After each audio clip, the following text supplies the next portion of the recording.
पंजाब के वज़ीर आला चौधरी परवेज़ इलाही के लिए इमरान खान का जलसा सैलाब मुतासरीन से ज़्यादा अहमियत इख्तियार कर गया। आज गुजरात में होने वाले जलसे के लिए पूरी सूबाई मशीनरी का इस्तेमाल, यहाँ तक कि खुद परवेज़ इलाही वज़ीर आला हाउस की कैद से आज़ाद होकर गुजरात पहुँच गए। उनके तर्ज अमल से बज़ाहिर ऐसा लग रहा है जैसे पंजाब में सैलाब ने रुख ही नहीं किया। ये परवेज़ इलाही का वही सूबा है जहाँ राजनपुर, तौसा शरीफ और डेरा गाजी खान समेत कई इलाके डूबे हुए हैं।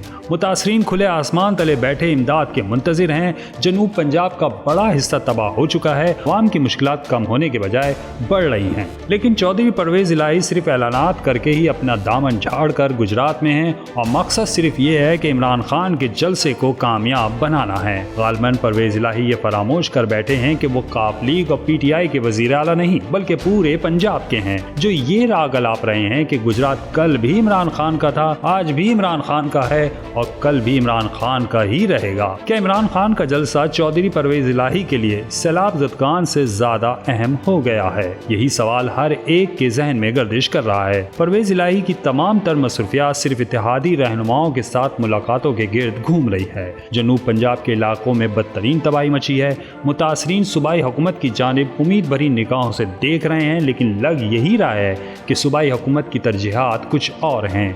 फलाही इदारों की इमदादी सरगर्मियाँ रूज पर हैं। वफाकी हुकूमत भी इस सिलसिले में अपना हिस्सा डाल रही है। परवेज़ इलाही के नाक़दीन कहते हैं कि दुख और मुसीबत की इस घड़ी में वो कुछ नहीं कर सकते तो इन नन्हे बच्चों से ही सीख लें, जिनका जज्बा इसार ऐसा है कि हर एक के दिल मोम हो चुके हैं, जिनकी जितनी इस्तिताअत है उसी के एतबार से मदद कर रहे हैं, क्योंकि वो जानते हैं कि यह वक्त मुसीबत ज़दा मुतासरीन के लिए इमदाद करने का है, ना कि सियासी रहनुमाओं की तरह सियासत करने का और जलसों में अपनी ताकत दिखाने का।